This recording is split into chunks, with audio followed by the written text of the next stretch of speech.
Obsession, a film most of you became obsessed with, and a project that shocked Hollywood forever. With just a budget of $750,000, it managed to gross over $400 million worldwide. But how could they achieve this? Or rather, who was the mastermind behind all of this? The person's name is Curry Barker. Barker was a creative force behind Obsession, directing, writing, editing, and even providing voice acting. He was essentially the mastermind behind the entire project. To understand what makes Obsession so successful, we first need to understand the filmmaker behind it. So, in this video, I'll be exploring Curry Barker's background, his unique style and approach to horror, and the filmography that eventually led him to Obsession. Barker's story starts in Mobile, Alabama, where he was raised by both of his parents, who worked as graphic designers and screenwriters. At just 11 years old, Barker developed an interest in horror after accidentally watching the Texas Chainsaw Massacre. In 2017, he moved to Los Angeles to attend the New York Film Academy, where he eventually met his creative film partner and frequent collaborator, Cooper Tomlinson. The pair met during the first week of film school and immediately connected over their shared passion for filmmaking. However, they quickly realized that traditional film school wasn't necessarily the path they wanted to take. So during the first week, they dropped out and decided to pursue filmmaking on their own. They created the YouTube channel That's a Bad Idea, where they began producing comedy sketches and trailers for short films while working at Starbucks. Although their videos performed relatively well, they weren't reaching the level of recognition they had hoped for. Barker and Tomlinson realized that breaking into the traditional film industry was extremely difficult, so they continued producing sketches and comedy content independently. Eventually, the channel began to shift towards horror. Their first major horror teaser gained over 20 million views, bringing Barker and Tomlinson a new level of recognition and helping the channel surpass 1 million subscribers. With this newfound success, the pair decided to expand further into horror with Milk and Cereal. The film follows two YouTube pranksters played by Barker and Tomlinson who are attempting to create entertaining content for their audience. However, after one of their pranks goes horribly wrong, the pair become involved in a much darker situation. From there, the film descends into psychological horror as the characters begin turning against each other. What makes Milk and Cereal particularly impressive is how little Barker had to work with. The film was made on a budget of roughly €800, with most of the money going towards a camera and a single experienced actor. Because of the limited resources, filming could only take place every second weekend. The lack of staff, locations, and a large cast is noticeable throughout the film.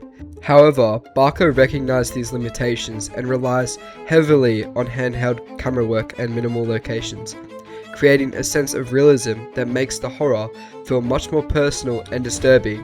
Rather than feeling like a traditional Hollywood production, the film feels raw and almost documentary-like. This low-budget approach and Barker's ability to create effective horror with extremely limited resources eventually attracted the attention of Blumhouse Studios, giving him access to the resources needed for his next major project. That project would become the global phenomenon known as Obsession. Obsession follows Bear, a young man who develops an intense crush on his friend Nikki. After failing to confess his feelings, Bear makes a wish that Nikki would love him more than anyone else in the world. From there, his obsession spirals completely out of control. For Barker, the film's $750,000 budget represented a massive increase from the roughly $800 he had to work with on Milk and Cereal. But despite having significantly more resources, Barker retained many of the filmmaking techniques that made his earlier work so effective, and this is where Barker really begins to stand out as an auteur. He combines low-budget realism, comedy, and psychologically driven horror to create stories that feel authentic while still being deeply unsettling. His films often begin in relatively ordinary situations, using humor and realism to make the characters feel more relatable, before gradually pushing them into increasingly disturbing circumstances.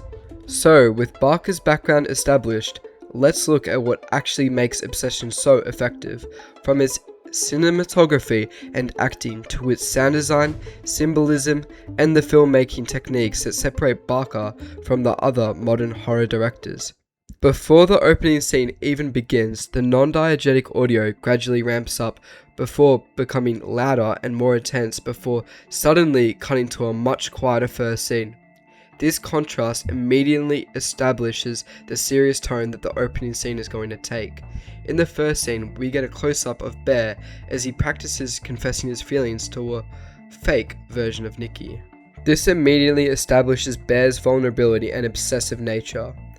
He is framed within a grey, dull landscape, struggling to find the words to express his feelings, while his grey clothing reinforces the bleak and serious tone of the scene.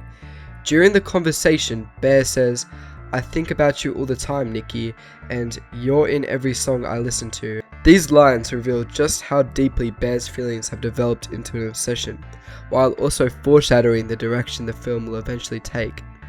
He then says, "You were the only person who was nice to me." This gives us insight into Bear's past, suggesting that he struggled socially and that Nikki was one of the only people who genuinely supported him. This helps explain why Bear has developed such an unhealthy attachment to her. The film then foreshadows its future even further when Bear says, "And then after Nana passed, you were the only one that called, even when I didn't have anything to say, and we just sat there." This line becomes particularly significant later in the film, because instead of Nana dying, it is Bear's cat that dies. Immediately afterwards, Bear begins stalking Nikki's Instagram. The idea of having nothing to say almost becomes literal because Bear isn't actually communicating with Nikki. Instead, he is simply lying down there, watching her life through social media and becoming increasingly obsessed with her. Bear then begins questioning whether he should confess his feelings to her, saying, "I keep telling myself you'll lose her," and ironically, that is exactly what happens after he makes the wish. Finally, Bear says, "You should know that I would choose you over everything." This is arguably one of the most important lines in the opening scene because it directly foreshadows the wish Bear eventually makes, that Nikki would love him more than anyone else in the world. His willingness to put Nikki above everything else ultimately leads to the deaths of his friends and eventually himself. Throughout the confession, the diegetic audio is heavily overshadowed by the sad and emotional non-diegetic music playing in the background. This keeps our attention focused on Bear's emotional state and makes the scene feel much more serious and intimate. However, this emotional atmosphere is suddenly interrupted by Ian, who stops Bear's confession and calls it cringy. The contrast here is important. The scene goes from grey, quiet, and emotionally intense to becoming much more colourful and energetic once Ian enters. The camera also slightly looks up towards Ian while looking down at Bear, establishing the power dynamic between the two characters. Ian is visually positioned as the more dominant and confident character, while Bear appears smaller and more vulnerable. The next and final scene I'll be analysing is the flower scene. The scene begins with Bear staring towards the wall at night, with Nikki initially concealed within dark shadows. The lighting makes Nikki difficult to see, immediately creating a sense of uncertainty as she slowly emerges from the darkness. The non-diegetic audio begins to intensify, building tension for the audience. Nikki's strange behaviour continues to make the scene increasingly uncomfortable. When Bear asks, "Can you go back to bed?" the sound suddenly pauses as Nikki runs back into the darkness. This interruption of the soundtrack creates a brief moment of relief, almost making the audience believe the situation is over. However, the audio begins to build again as Nikki starts crying, creating a sense that something is still wrong. This tension is then broken by a sudden burst of silence before Nikki screams, "Why don't you love me?" The difference between silence and the sudden loud dialogue is a classic horror technique, but Barker uses the sound manipulation and sudden changes in volume to shock the audience rather than relying on conventional jump scares. Bear visibly panics as Nikki begins moving strangely around the room with the flower pot.